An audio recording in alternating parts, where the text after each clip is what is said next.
Eduard yego asaza bakajya bahereze mikoro mikoro mu gihe tugitegereje abandi. Haleluya. Nazanye 30,000. Pasiteri wa Kiringa ntabwo yabashije kuza, yajyanye umwana ku bitaro, yantumye amaye 10,000.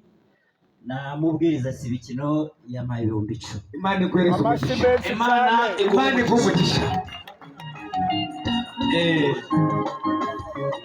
Haleluya. Amena. Nanjye nejeje no kubona uru rusengero rugeze aha. Yego. Banyita mani no Fulgence. Yego Fuja. Yakaba ari umuyobozi wanje. Uru rusengero nyibyumva. Hari n'abaprofesori n'abitanze. Kubera ikoranabuhanga. Yego. Nabirebaga mu ikoranabuhanga nkabona ari inzozi. Ndetse bagisize nageza hari n'abaprofesori n'abitanze. Ibyari inzozi bizasubura. Ndaza pasiteri arabizi ndamuzana nambagiza fondasiyo ndebe. Ku mutima urwobo narugiyemo mbona ngiye kurengera ndi firma nakashwita. Ariko ku mutima ndavuga nti uko rwaza uko barwubaka kandi nagumaga ndaza rimwe ndaza nkasanga uri ushinzwe inyubako. Yego. Ndamwegera ndavuga nti ariko ibintu muri gukora mubonaga bisashoboka. Ubwo babaze miliyoni 600 mbese nabibaraga nkana mwitegereza.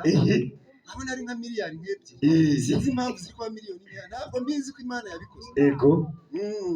Ubwo rimwe arambwira ati ariko ubundi nkawe wagiye guhogomera utaduhaye agasima. Ariko ni ijambo rikomeye kubera ko nahoze ndi umuprofesor ariko ubu nta ntibarizwa mu baporoso. Bivuze ngo mbona nabaye umwana w'ikirara nagiye guhogoma. Oya. Bakwiriye. Cyokora ntabwo wari wasi murabona ko ndi kunyerera. Oya. Haleluya. Haleluya.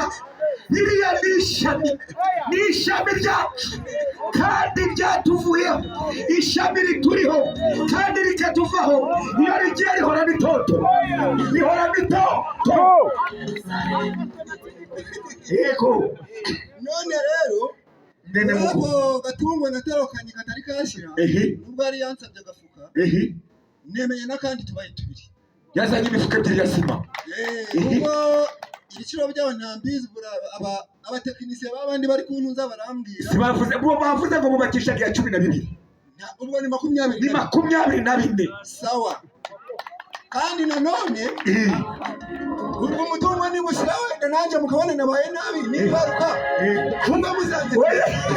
Ntabwo uzava kwaso. Haleluya. Ntabwo uzigera kwaso. Imana imuhumugisha. Ahubwo mumwegere abajye n'amabanga mwegere agaruka mu bandi. Shano niyawe burya rero ntabwo naje njyenyine.